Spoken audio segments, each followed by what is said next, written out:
This is the model of the ear. The ear is divided into three regions: the external ear, which starts at the pinna and goes to the tympanic membrane; the middle ear, which includes all of the ossicles and ends where the stapes interacts with the oval window; and the inner ear, which starts at the oval window and includes the semicircular canals and the cochlea.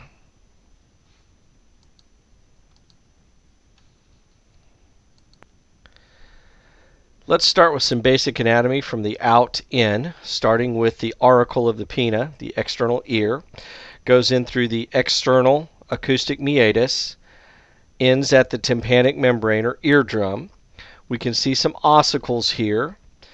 Inside the inner ear we see these semicircular canals, the cochlea and the cochlear nerve, and this little tube called the pharyngotympanic tube, also called the eustachian tube.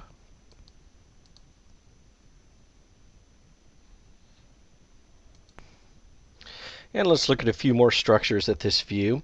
We can see this blue material here, and here is cartilage. Here's an internal carotid artery. This is part of the temporal bone. There's the styloid process. Around in this region is where your ceruminous or wax-producing glands would be found. And inside here is the tympanic cavity.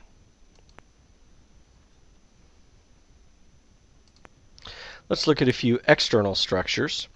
Here we have the pinna or auricle of the ear, designed to gather sound waves.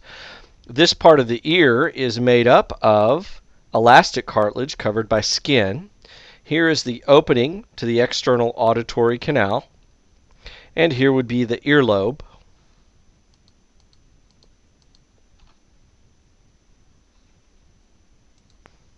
Let's look a little more closely to some of the structures of the middle and inner ear. We can see our semicircular canals. There's the cochlea. Here is the ampulla of the superior canal, the lateral ampulla. Down here is the tensor tympani muscle and an anterior ligament of the malleus. This area here would be the vestibule, and we're going to talk about their function here momentarily.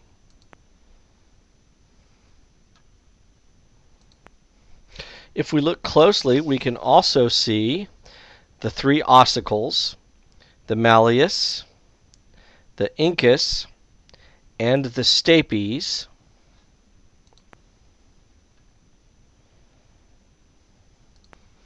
Now we've removed the tympanic membrane, and you can see there's your eardrum or tympanic membrane. This is the tympanic ring, which is fibrocartilaginous. We can see the anterior ligament of the malleus, and the incus attached here.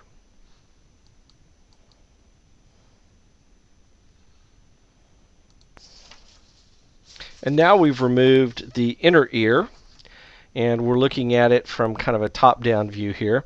And let's go over some of these structures. Here is the ampulla of the posterior canal. We have the vestibule here, the ampulla of the lateral canal, and the ampulla of the superior canal. You can see this fluid inside these semicircular canals. That is endolymph. Here we can actually see the facial nerve and the cochlear nerve.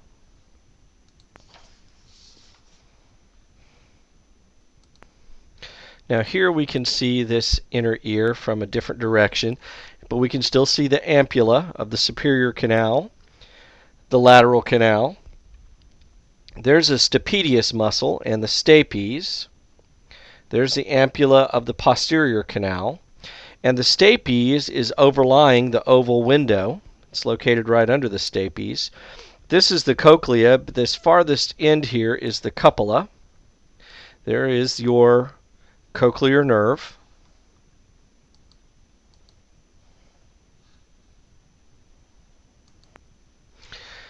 The vestibule here and the ampulla here all house equilibrium receptors.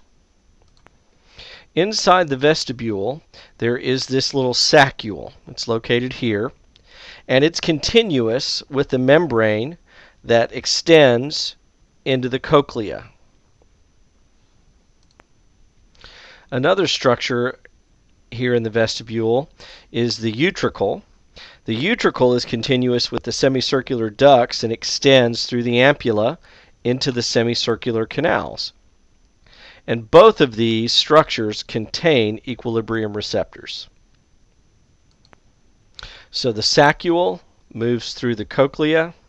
The utricle is continuous with the ampulla and the semicircular canals. And that makes this structure very important in maintaining your equilibrium and keeping track of where you are in three-dimensional space.